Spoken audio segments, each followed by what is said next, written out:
Hi everyone. In this video we're going to talk about regular expressions with stringer. So we'll talk about what are regular expressions, or I'll often call them regexes. Okay. And then getting into regexes, we'll talk about meta, escape, and special characters, character classes, POSIX classes, and then also groups and alternatives, and lastly back referencing. All of these have to do with a regular expression and how to use them. So and then we may go over a data cleaning example, or we may not, depending on our time. So our motivation is, suppose I'm trying to scrape people's emails from their website and send them spam. Okay, so you may have seen this before, or you will see this in the web scraping video. So if you haven't watched the web scraping video yet, which hopefully you haven't, we're going to do a lot of scraping, web scraping. So people generally don't appreciate you web scraping their emails and sending them spam. We're only gonna scrape the emails. We're not sending spam in the next video. Okay, but you might want to if you're nefarious. And so people don't appreciate that.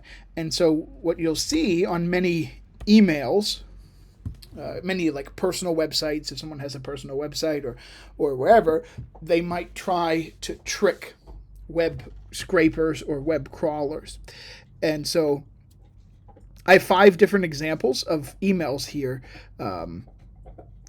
fake emails, of course, but I have 5 different emails. So foo@bar.com is the sort of regular email, someone who isn't trying to trick anyone.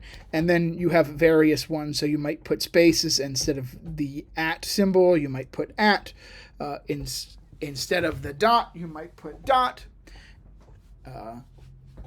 Spaces, you might combine them, the @ and the dot. Okay, and anyway, so I've created multiple emails here where you're trying to fool web scrapers. Okay. Also, my dog is chewing a bone in the background, so if you hear some weird noises, that's him chewing on a bone. So I'm sorry about that. And so the question is, how can I write one piece of code? So I could write just an inordinate amount, 10 lines of code that each try to get at a separate scheme, but how do I want to write one piece of code that will still scrape all of these emails at once? Is it possible, or do I have to write a separate sort of scheme for each of them? And the answer is, of course, is that it is possible, and you can do this with something called a regex. Okay, a regex, or regular expression, is a special text string for describing a search pattern. Okay, so all stringer functions work with regex's patterns. But before we can,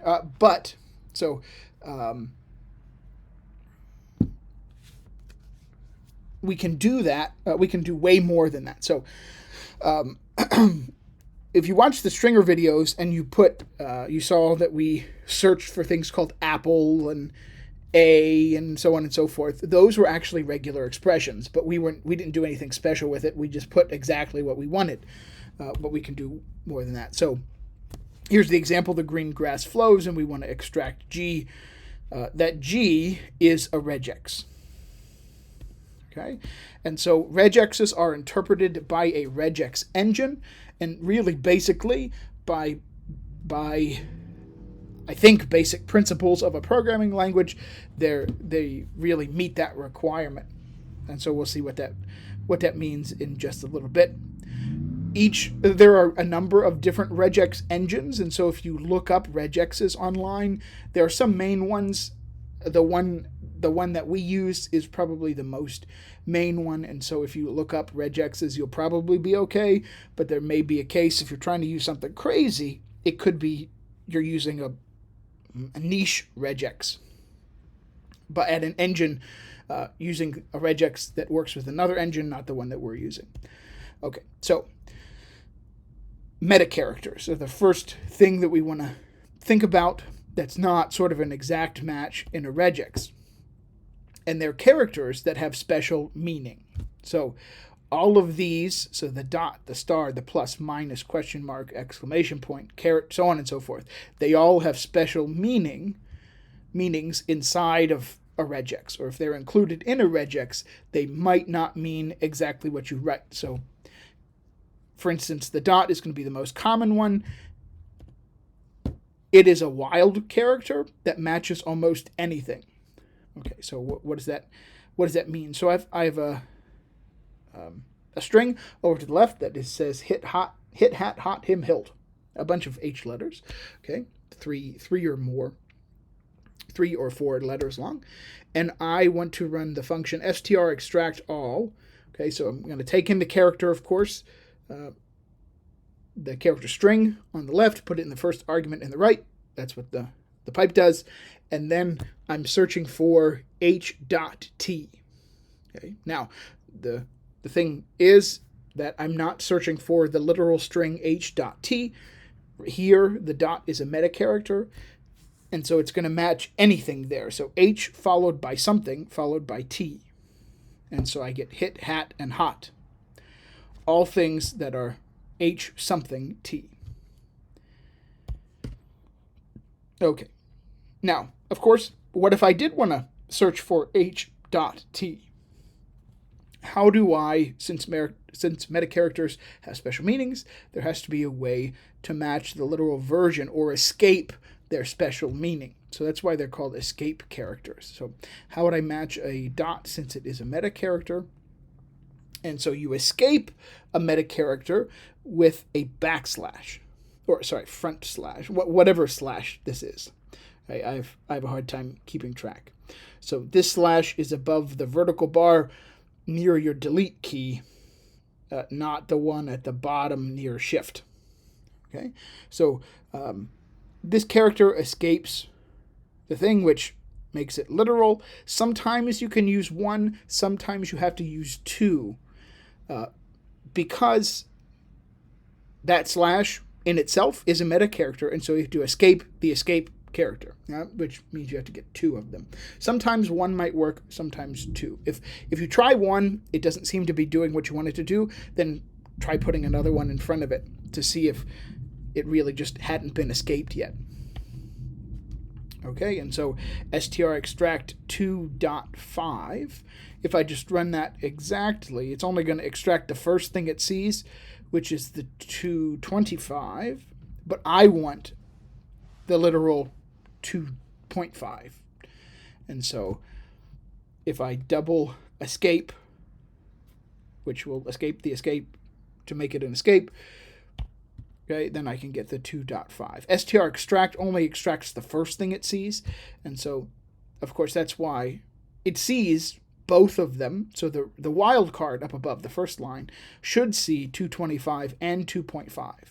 But since str extract only gets the first one, that's why I used it in this example here to see that it'll grab 225 and not just 2.5, right? Okay, so meta characters, special characters. When you escape a non-meta character with 1// they get a special meaning as single characters. So for instance, /n is a new line, /t is a tab, e is an escape, so on and so forth. Okay, so if I write something like this, cat is a simple base R function that's going to sort of print. It's the print like what I wrote here, and so A, it's not going to print N, so N is new line, so A new line B.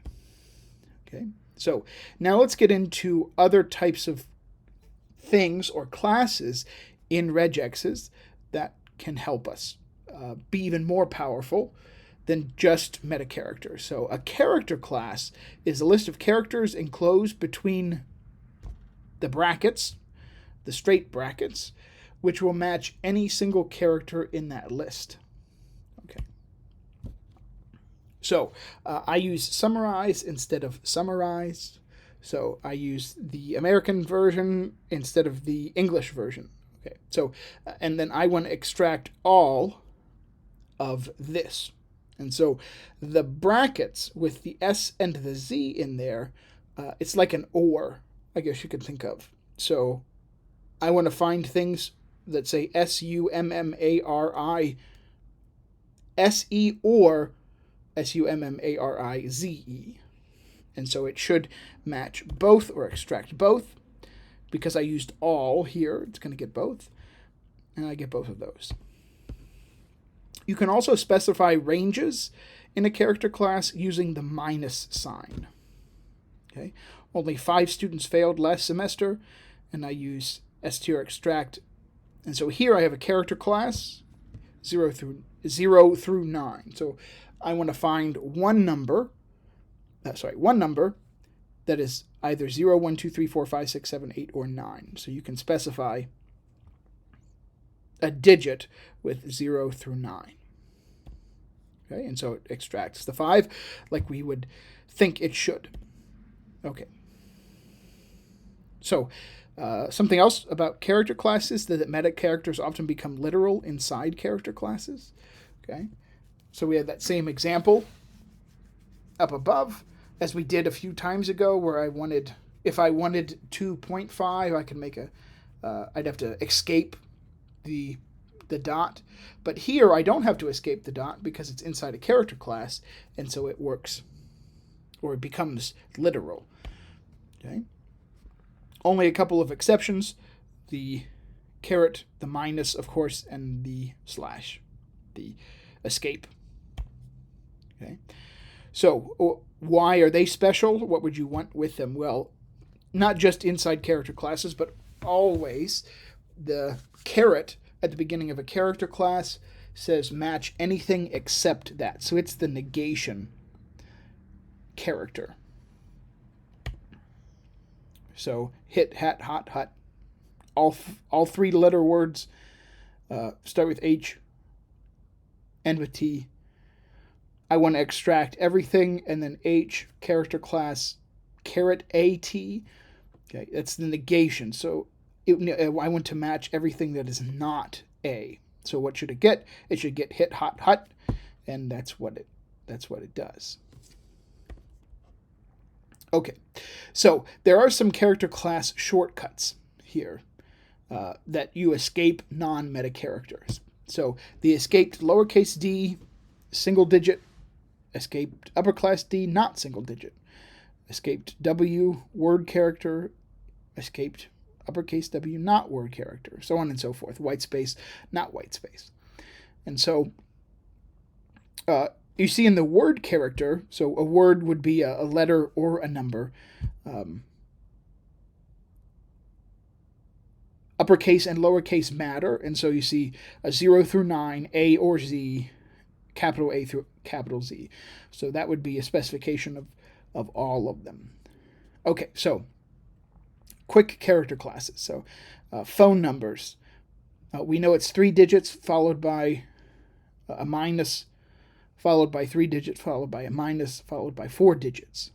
Okay, so my office phone number is that. My department chair's phone number is that. Those are both true, but don't call them because we're not in the office during the summer. And even if we are in the office and it's during the year, also don't call us. Just come and see us. Okay, but anyway, and so I could use a quick character class here, right? A double escape to make it an escape again, right? And so str extract all 3 digits followed by 3 digits followed by 4 digits will get me both phone numbers. Okay, now that's kind of long, and so we probably want to improve that. Okay, and so one possible way we could improve that, or really another way, are these POSIX classes. Now, I personally don't use POSIX classes a lot, but some people do and like them, but there are lots of different ones here. Alnum or alphanumeric, alphabet or numeric. There's alpha, there's digit, graph, lower, punct, space, uppercase, so on and so forth. Okay, and so you can see how what they map to in English and what they're equivalent to either in character classes or other POSIX classes. Okay, now, what if I want to improve on I didn't want to have to write out 10 escaped Ds to get digits. And so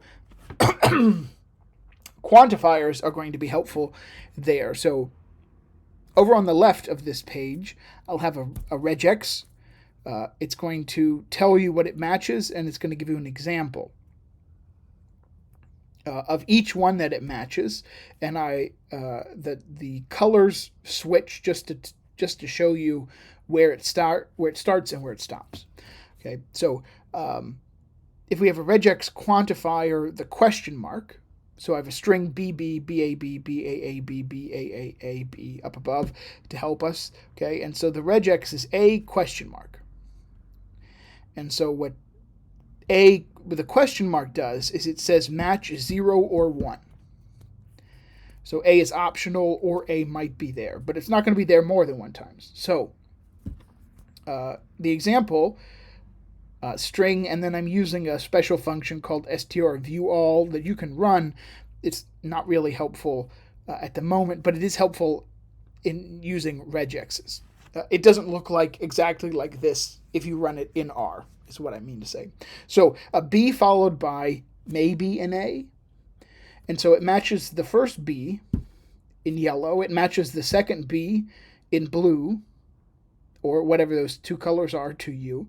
So it matches B, and then BA. So it matches first B separately, then second B separately.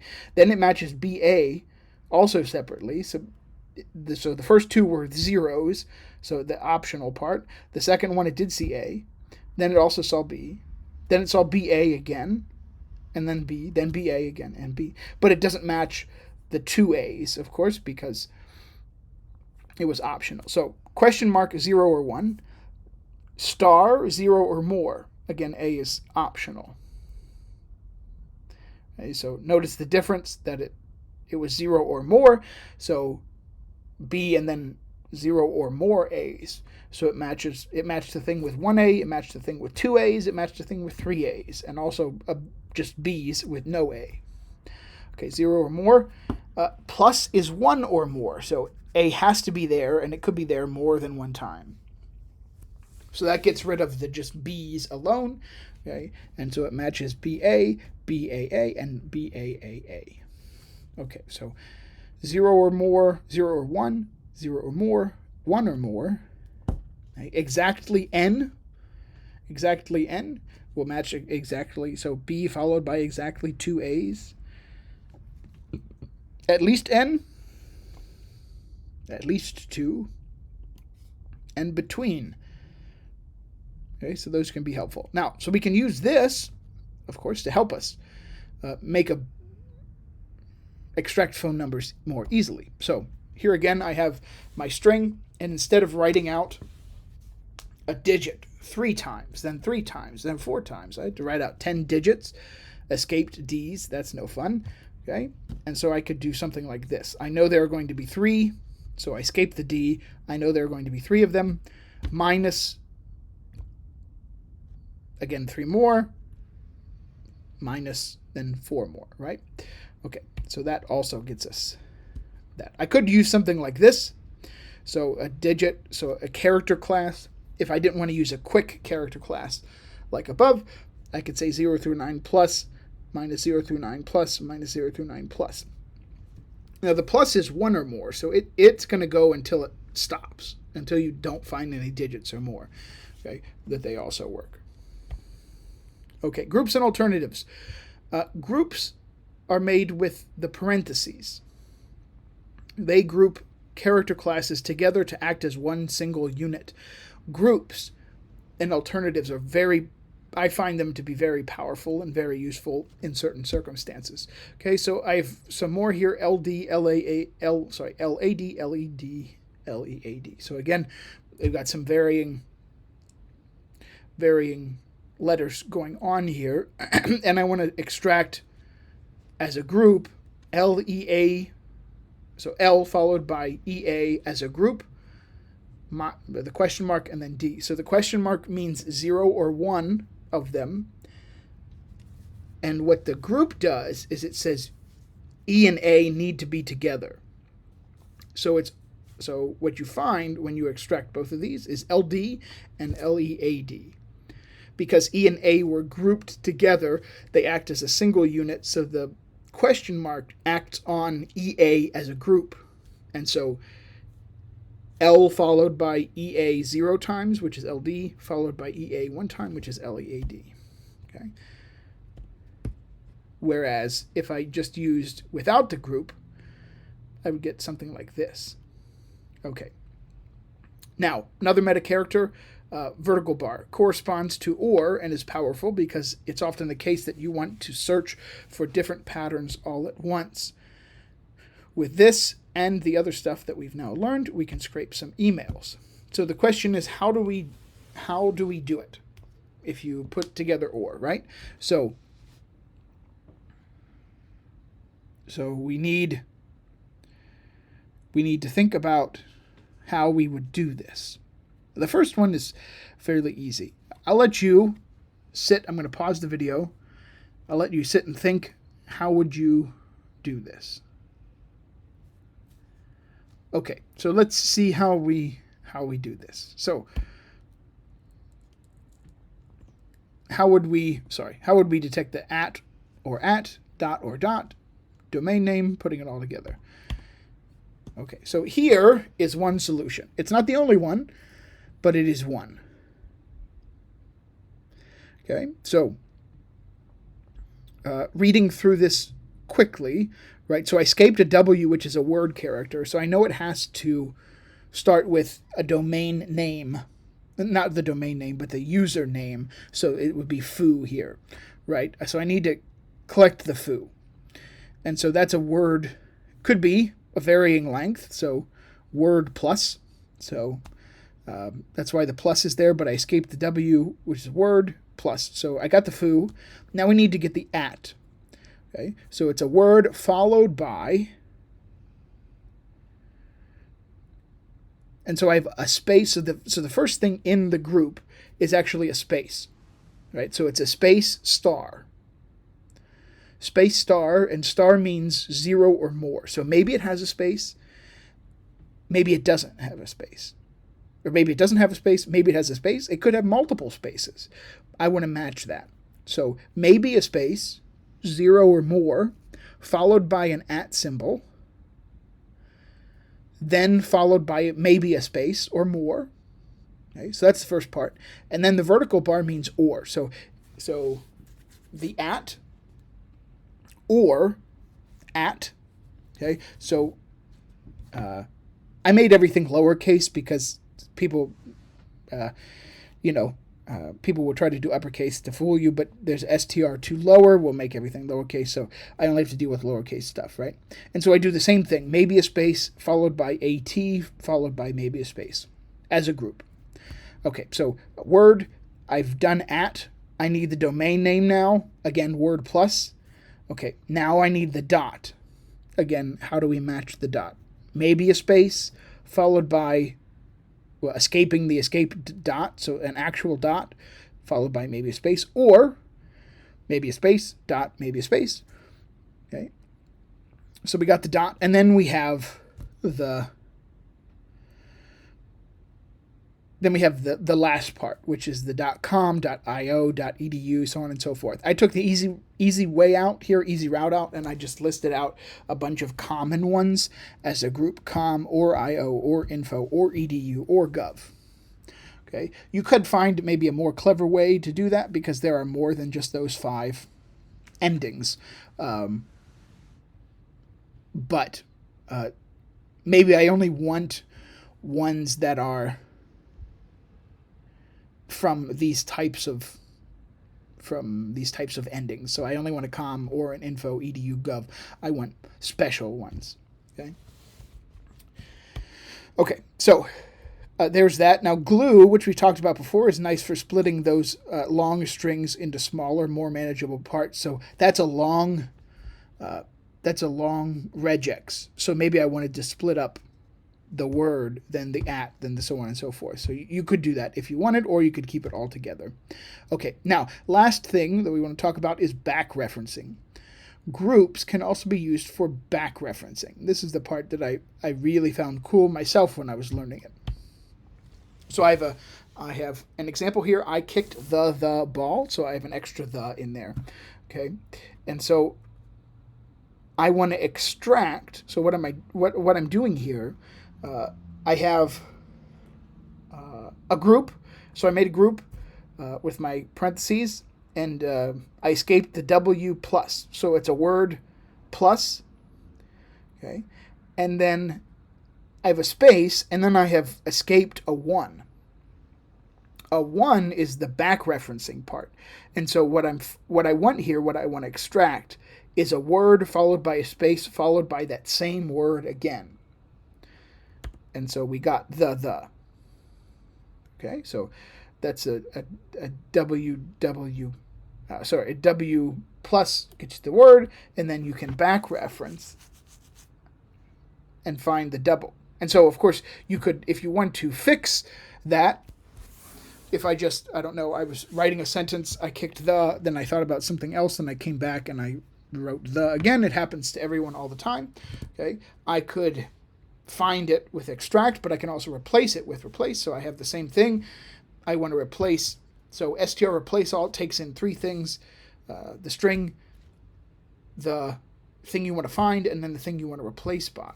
And so I want to find that double word and replace it with a single word. And so then I kicked the ball. Okay. Someplace, so that's the end of these slides. A place where you can use this often. Let me find a file where this might be useful. Okay, this is just a file that I did some analysis in. Okay, and I want to find things. RStudio has if I command or control F, RStudio has this find and replace feature, which I don't know, everyone has a find and replace feature, but it is a little bit more powerful. If you look down here in selection match case whole word, there's a regex option. And so if you click this regex option, you can practice your regexes in here, and it will find. Now, this regex engine in here is actually a little bit different than the ones I showed you. So there is a sort of weird case. But if I wanted to find, like I want, I make a class here, 0 through, let's A through Z plus. You'll notice when I put the plus there, this lit up. So social lit up. And so it matched social. It also matched network. It matched analysis. And you can click next-ish. It's doing all of them. Okay, so that's like a character class. I want to match only 5-letter words. So it's going to match only 5-letter words. So reply, tweet, filt, so on and so forth. Okay, so you can practice your regexes here, and it'll highlight and see if you've actually got what you want. So I think that's how I learned a lot of when I learned about regexes. That's how I helped myself, is by writing them in here, and you can automatically see what it counts and not counts. Okay, so anyway, you can feel free to not do that or do that if you want. And so hopefully that was helpful, and you now know a little bit more about regexes.